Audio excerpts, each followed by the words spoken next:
So just now, just as I was sitting down, I was preparing some remarks for the show, I received the perfect email to read in lieu of my comments. This person actually says, everything I was going to say and more, and it comes from a better source than if I were to just say it myself. So I'm going to get to that in a minute. And so the only thing I'm going to say, from my own thoughts on this is to give a little bit of context on my thoughts on polygamy. Essentially, every response I got talked about polygamy in the context of the traditional idea of, Mormons, one man, several women, women being oppressed, and so on. And that is absolutely natural. There's no reasonable reason to expect for the average American to think of anything other than that when talking about polygamy. But it just so happens, this is totally true, totally honest, that is literally not what I was thinking of when I made those original comments. I had, a personal friend of mine is interested at least in pursuing polyamorous relationships, relationships with multiple people. And the natural extension of that would be polygamy. And, and this is definitely not a religious person, definitely not a Mormon person.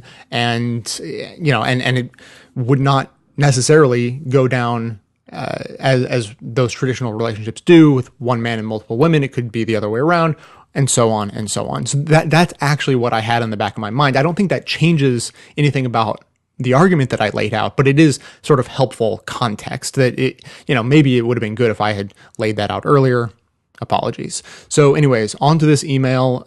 Just pretend that, instead of me making comments, I'm just reading this because I agree with everything written in it. So this email says, "Hi, Jay. I just wanted to drop you a note and thank you for your thoughts regarding the Tom Hartman clip where he, as you aptly put it, painted himself into a corner. I concur with your thoughts on Tom's response to his guest. Brief bit of info. I am a queer gender refusenik, raised female, and I am married to a trans woman, and we also happen to be polyamorous. That is, we are able to pursue other romantic, emotional, and physical relationships provided that all parties are okay with it. To be fair, my wife and I are incredibly lazy when it comes to pursuing other romantic partners, but such is life right now.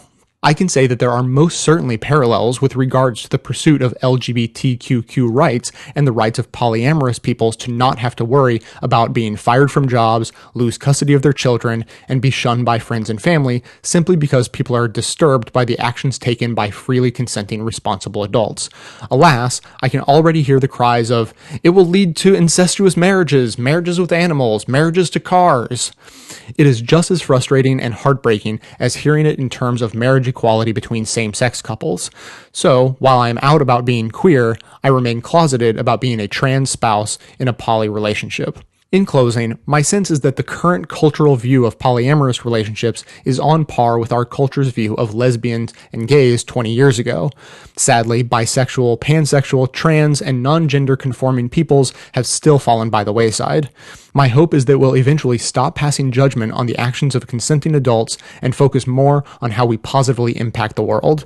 Keep up the good work, Jay. My wife and I love the podcast. P.S. We didn't bother with engagement rings. Our wedding rings are simple titanium bands. We agreed that the symbol of strength was more worthwhile than financially supporting gem mining." So there you go. The number again to leave a comment, 206-202-3410.